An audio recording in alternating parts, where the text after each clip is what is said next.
So మనమైతే Atmur bus stand bridge దగ్గర ఉన్నాము. మొత్తం మురుగు చేరిపోయింది. ఆటోలు పోలేదు, బైకులు పోలేదు, ఒక్కోసారి ఆటోలు ఆగిపోతాయి. పోలీసు వారి వల్ల కూడా కావట్లేదు. ఇప్పుడున్న ప్రభుత్వాలు మాత్రం అందుకు భిన్నంగా వ్యవహరిస్తున్నాయి. రావాలన్నా పోవాలన్నా జనం చాలా ఇబ్బందికరంగా ఉండే పరిస్థితులు అయితే ఉన్నాయి. వీళ్ళు ట్రాఫిక్లు కూడా ఏం చేయలేకపోతున్నారు. ఆకాశంలో మా కళలు చూపిస్తున్నారు అన్నమాట. ఆ నీళ్ళంతా వాసన, డ్రైనేజ్ వాటర్.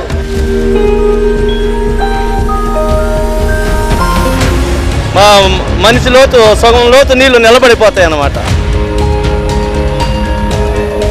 ఎలర్జీ వచ్చేస్తుంది ఆ నీళ్ళలో నడిచే ప్యాసింజర్కి కానీ ప్రజలకు కానీ. అది చూపించుకునే డాక్టర్లకు సొమ్ము అవుతుంది కానీ ప్రజలకి ఏం మనకు ఉపయోగకరంగా లేదు.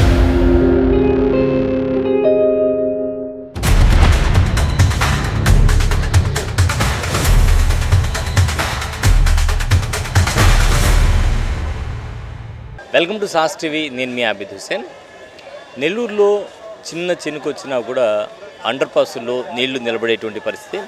ప్రధానంగా నగరంలో తూర్పు పడమర ప్రాంతాలని కలుపుతూ 3 అండర్ పాసులు ఉన్నాయి. ఒకటి ఆత్మూరు బస్ స్టాండ్ అయితే, రెండవది రామలింగాపురం బ్రిడ్జ్, మూడవది మాగుంట్లేవుడ్ దగ్గర ఉండేటువంటి బ్రిడ్జ్.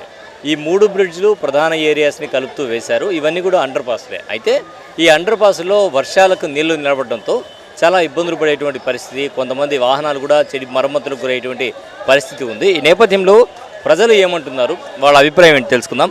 చెప్పండి, ప్రధానంగా నెల్లూరులో వర్షాకాలంలో మాత్రం తూర్పు పడమర ప్రాంతాలు కలుపుతూ వెళ్ళేటువంటి ఏదైతే అండర్ పాస్లు ఉన్నాయో వీటిలో నీళ్లు నిలబడే పరిస్థితి, దీని మీద మీరేమంటారు? చాలా ఇబ్బందికరంగా ఉంది. నగరం నలుమూలల నుంచి వచ్చే వాహనాలకైతేమి, ఇప్పుడు ఆటోలు ఎక్కువైనందువల్ల, ఈ బస్సులు ట్రాఫిక్ వల్ల తూర్పు ప్రాంతాల నుంచి పరమట పోవాలన్నా, పరమట ప్రాంతం నుంచి రావాలన్నా చాలా పప్పులు. ఇదికైతే ఇటు నుంచి వచ్చేవాళ్ళు అయితే, కోవూరు నుంచి వచ్చేవాళ్ళు అయితే, ఇటు అదినాపురం నుంచి ఇటు పోయే వాళ్ళకైతే నలుగురు జంక్షన్, ఇది ఆత్మూరు బస్ స్టాండు. ఈ బస్ స్టాండ్ నుంచి అటు నుంచి ఇటు బ్రిడ్జి వేస్తే మాత్రం చాలా బాగుంటుంది. ఇది ప్రజలందరికీ శ్రేయస్కరమైన విషయమే. కానీ ఇప్పుడున్న ప్రభుత్వాలు మాత్రం అందుకు భిన్నంగా వ్యవహరిస్తున్నాయి. దానివల్ల ఏంటంటే ఎవరికి ఇబ్బందులు లేకుండా ఈ ట్రాఫిక్లు చేసేయడానికి పోలీసు వారి వల్ల కూడా కావట్లేదు. ప్రస్తుతం ఉన్న ఇదైతే గవర్నమెంటే కల్పించుకొని ఇది ఇంత సాల్వ్ చేయాలని నా మనవి. అంటే అండర్ పాస్ ఫ్లైఓవర్ వేస్తే అంటే ఎక్కడ వేస్తే బాగుంటుంది అంటారు? వేస్తే అంటే main Atmakur bus stand, Atmakur పప్పులీది నుంచి మన సంతపేట వరకు ఇది ఫ్లైఓవర్ వేస్తే బాగుంటుందని ప్రజలందరికీ. కానీ ప్రభుత్వాలు ఎందుకో దీన్ని జాప్యం చేస్తూ ఉన్నాయి. ఇటు కానీ పైపెచ్చు అటు రామలింగాపురం సైడ్ కానీ ప్రజలంతా ఎక్కువ శాతం నిలబడి ఉండే పోయే ఏరియా ఇది. ఈ 2 ఏరియాలు కానీ అటు ఇటు నగరం నడిబొడ్డు నుంచి రావాలన్నా పోవాలన్నా జనం చాలా ఇబ్బందికరంగా ఉండే పరిస్థితులు అయితే ఉన్నాయి. దానికి అనుగుణంగా వీళ్ళు ట్రాఫిక్లు కూడా ఏం చేయలేకపోతున్నారు. ఇప్పుడు నగరం రోడ్లు మాత్రం విస్తీర్ణం లేదు. పనుల వ్యాపారస్తులు అయితే, ఆటోలు అయితే, బస్సులు అయితే విస్తీర్ణంగా తయారైంది. ఫ్లైఓవర్ వేస్తే మాత్రం అందరికీ బాగుంటుందని నా మనవి. అంటే వర్షాల్లో బస్సులు కానీ ఆటోలు కానీ ఈ నీళ్లలో ఇరుక్కున్నటువంటి పరిస్థితులు ఏమైనా ఉన్నాయా గతంలో?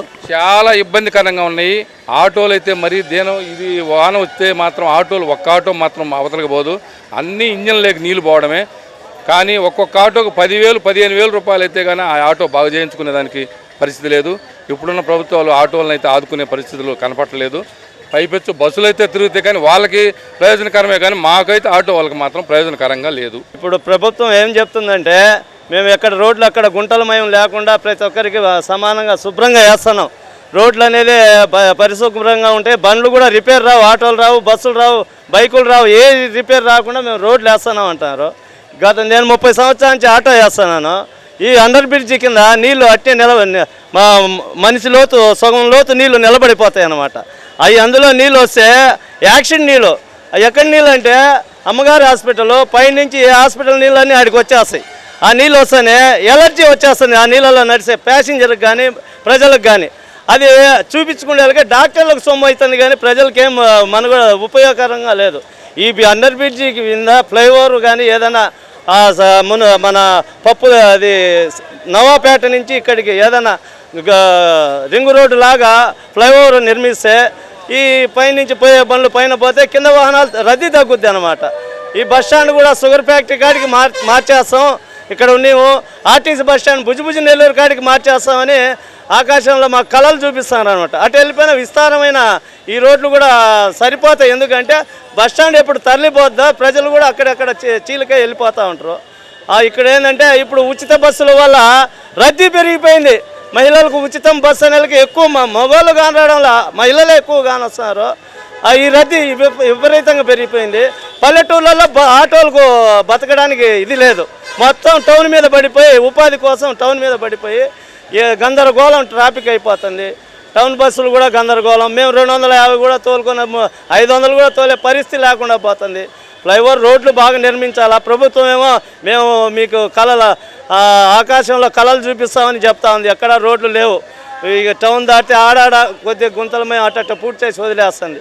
రోడ్లు కూడా విస్తారం చేయాలా, వెడల్పు చేసి ప్రజలకు సరైన వసతులు చూపిస్తే అప్పుడు ప్రభుత్వం మాటల ముందా ప్రజలు నమ్ముతారని నేను విశ్వసిస్తున్నాను.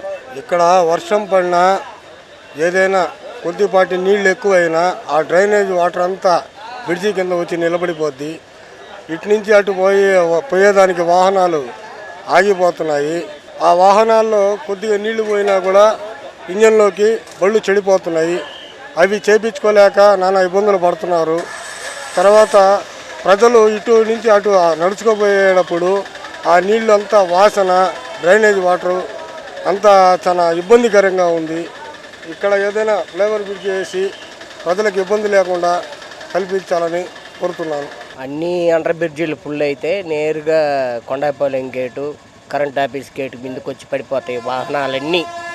వాహనదారులకు అందరికీ విపరీతమైన ఇబ్బంది అని ఒక ఫ్లైఓవర్ బ్రిడ్జ్ చేస్తే మనకు అన్ని విధాలుగా బాగుంటుంది. వాహనదారులకు కానీ, ప్రజలకు కానీ, స్కూటర్లు, కార్లు, ఇంకొంచెం ఆగితే కార్లు విపరీతంగా వస్తాయి ఇక్కడికి.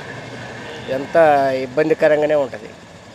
అంటే ఇప్పుడు కోటంరెడ్డి శ్రీనివాసులు రెడ్డి డిమాండ్ చేస్తూ ఉన్నారు, ఒక ఫ్లైఓవర్ ఉంటే బాగుంటుందని. మీరేమంటారు? చాలా మంచిది కదా, ఫ్లైఓవర్ ఉంటే చాలా మంచిది. వాటర్ వల్ల ఇబ్బందే ఉంటుందండి. ఆటోలు పోలేదు, బైకులు పోలేదు, కష్టమే ఉంది. వర్షం వల్ల అండర్ బ్రిడ్జ్ అని క్లోజ్ అయిపోతాయి. క్లోజ్ అయిపోయినప్పుడు వాళ్ళకి ఇబ్బందే కదా. ఇప్పుడు ఈ తూర్పు పడమరలు కలిపే విధంగా ఏమైనా అండర్ పాస్ వేస్తే మంచిదంటారా, ఫ్లైఓవర్ వేస్తే మంచిదంటారా? వేస్తే మంచిదే కదా, ఏ ఇబ్బంది ఉండదు కదా, ఎవరికి ఇబ్బంది ఉండదు.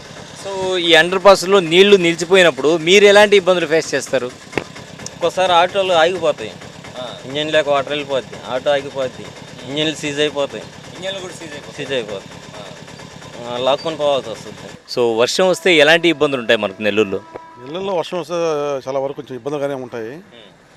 అంటే ఏ ఏరియాలో ఇబ్బందికరం? కొండాపాలెం గేట్ దగ్గర, మళ్ళీ మన ఆర్టీసీ దగ్గర, మళ్ళీ వచ్చి బొల్లేని దగ్గర, మళ్ళీ వచ్చి టంకు రోడ్డు, ఇదంతా కంటిన్యూషన్ నీళ్ళు మోకాలు. ఈ అండర్ పాస్లో నీళ్లు నిలబడతాయి కదా, అప్పుడు ఎలాంటి ఇబ్బందులు ఉంటాయి మనకు? మాగుంట లేఅవుట్ కానీ, విజయమాల్ గేట్ దగ్గర కానీ, రామలింగాపురం కానీ. మాగుంట లేఅవుట్ దగ్గర, విజయమాల దగ్గర డంపింగ్ సిస్టమ్ ఉంది కాబట్టి ఒక half an hour 1 hour clean చేస్తున్నారు. ఇప్పుడు మన కోటరెడ్డి గారు మన కొత్త దాన్ని ఓపెన్ చేశారు కాబట్టి నెంబర్ 1గా బాగుంది. రామలింగాపురం బాగుంది. సో వర్షాకాలం సమీపిస్తే మాత్రం నెల్లూరు ప్రజల్లో గుండెల్లో దడే. ఎందుకంటే తూర్పు పడమరలు కలుపుతూ ఉండేటువంటి అండర్ పాస్లో నీళ్లు నిలబడిపోవడం, దానివల్ల గంటల తరబడి ట్రాఫిక్ అంతరాయం కలగడం జరుగుతుంది. మనతో పాటు మాట్లాడేందుకు మరొకరు ఉన్నారు. చెప్పండి, అసలు ఎలాంటి ఇబ్బందులు ఉంటాయి వర్షాకాలంలో మనకు? వర్షాకాలం అయితే అక్కడికి ఇది ఇబ్బంది అవుతుంది సార్, అక్కడ ఆంధ్ర బ్రిడ్జిలో. అందుకని ఇక్కడ కొండాపాలెం గేట్ కుండా వస్తాం మేము. అవును సార్, అక్కడ తిరగం సార్. ఎందుకంటే అక్కడ వాటర్ బ్లాక్ అవుతాం కాబట్టి అందుకని ఇట్లాగా వస్తాం మేము. ఎంతసేపు పడుతుంది? ఒకసారి బ్లాక్ అయింది అనుకో, నీళ్లు క్లియర్ అవ్వడానికి ఎంతసేపు పడుతుంది? ఒక అరగంట పడుతుంది సార్, అరగంట ఈజీగా పడుతుంది సార్. అందుకని ఫుల్ అయిందంటే అసలు బాగాలేవు, బాగా ఇబ్బంది అవుతుంది. అందుకని ఇక్కడ ఇట్లాగా వస్తాం, కొండాపాలెం గేట్ కొన్నా వస్తాం. సో మనమైతే ఆత్మూరు బస్ స్టాండ్ బ్రిడ్జ్ దగ్గర ఉన్నాము. సో అండర్ బ్రిడ్జ్ ఇది. రామలింగాపురం బ్రిడ్జ్ ఇటీవల కాలంలో రూరల్ ఎమ్మెల్యే కోటంరెడ్డి శ్రీధర్ రెడ్డి మరి దాన్ని బాగు చేసినా కూడా మిగతా ఏరియాలు తీసుకుంటే ఇటు మాగుంట లేఅవుట్ కావచ్చు, ఇక్కడ తీసుకుంటే ప్రధానంగా ఆత్మూరు బస్ స్టాండ్ కావచ్చు, ఈ ఏరియాలో బయట నుంచి వాటర్ అన్నీ కూడా ఇక్కడ వదిలేయడం వల్ల మొత్తం మురుగు చేరిపోయింది. ఇక్కడ నుంచి వెళ్ళే వాళ్ళందరూ కూడా ముక్కులు మూసుకొని వెళ్ళేటువంటి పరిస్థితి. వర్షాకాలం వస్తే మాత్రం ఇక్కడ ప్రధానంగా బస్సులు కూడా ఆగిపోయేటువంటి పరిస్థితి ఉంటుంది. నీళ్లలోకి బస్సులు తక్కువ లోతులో ఉందిలే అని వెళ్ళి మధ్యలో ఇరుక్కునేటువంటి పరిస్థితి గతంలో చాలానే చూసాం. చాలా వాహనాలు అలా ఇరుక్కుపోయాయి. అలాగే ద్విచక్ర వాహనాలు అయితే మరమ్మతులకు గురయ్యేటువంటి పరిస్థితి. ఇటు ద్విచక్ర వాహనాలు కావచ్చు, ఆటోలు కావచ్చు, ఇంజన్లు సీజ్ అయిపోతాయి వర్షాల్లో. ప్రధానంగా బాక్స్ టైప్ బ్రిడ్జ్ ఏదైతే ఉందో మరి విజయమహల్ గేట్ దగ్గర అక్కడ కూడా నీళ్లు ఎంత మేరకు వచ్చాయో ఎంత లోతు వచ్చాయో అర్థం కాదు. సర్రంట బండి దిగేసిన తర్వాత మరి చూసుకున్నప్పుడు ఇంజన్లోకి నీళ్ళు వెళ్ళిపోయి ఉంటాయి. దాని తర్వాత వాహనదారులు ఇబ్బంది పడేటువంటి పరిస్థితి ఏర్పడింది. సో మొత్తానికి నగరంలో ఉండేటువంటి 3 అండర్ పాస్లు కూడా ఇదే పరిస్థితి ఉంది. కొంత రామలింగాపురం ఇటీవల కాలంలో రూరల్ ఎమ్మెల్యే చొరవతో మెరుగైనా కూడా మిగతా 2 బ్రిడ్జీల పరిస్థితి అంత దారుణంగా ఉంది. సో వెంటనే ఇక్కడ ఫ్లైఓవర్ నిర్మాణం చేపడితే బాగుంటుంది అని చెప్పి అందరూ కూడా తెలియజేస్తూ ఉన్నారు. ఇటీవల కాలంలో నుడా చైర్మన్ కోటంరెడ్డి శ్రీనివాసులరెడ్డి ఇదే విషయాన్ని ముఖ్యమంత్రి చంద్రబాబు నాయుడు దృష్టికి తీసుకెళ్లారు. గతంలో కూడా మంత్రి నారాయణ ఏదైతే నారాయణ కాలేజ్ ఉందో టీడీపీ ఆఫీస్ నారాయణ కాలేజీ నుంచి ఇటు రెడ్ క్రాస్ ఏదైతే ఉందో రెడ్ క్రాస్ వరకు కూడా ఫ్లైఓవర్ నిర్మాణం చేపడితే బాగుంటుంది అని చెప్పేసి గతంలో ఎన్నోసార్లు పరిశీలనలు కూడా జరిగాయి. కానీ పరిశీలనల వరకే ఆగిపోయాయి. సో ఇకనైనా కూడా ఇప్పుడు తెలుగుదేశం ప్రభుత్వం ఉంది కాబట్టి ఇకనైనా కూడా దీన్ని కార్యరూపం దాల్చి ఏదో ఒక ఫ్లైఓవర్ నిర్మాణం చేపడితే అంటే 3 చోట్ల ఉండేటువంటి ప్రాంతాల్లో ఒక ఫ్లైఓవర్ నిర్మాణం చేపట్టి తూర్పు పడమరలు కలిపితే బాగుంటుంది. ఆ రోజు రావాలి. ఆ రోజు కోసం ప్రజలంతా మేమంతా ఎదురు చూస్తూ ఉన్నామంటున్నారు ప్రజలు. కెమెరామెన్ మహేష్తో హుసేన్ సాస్ టీవీ నెల్లూరు.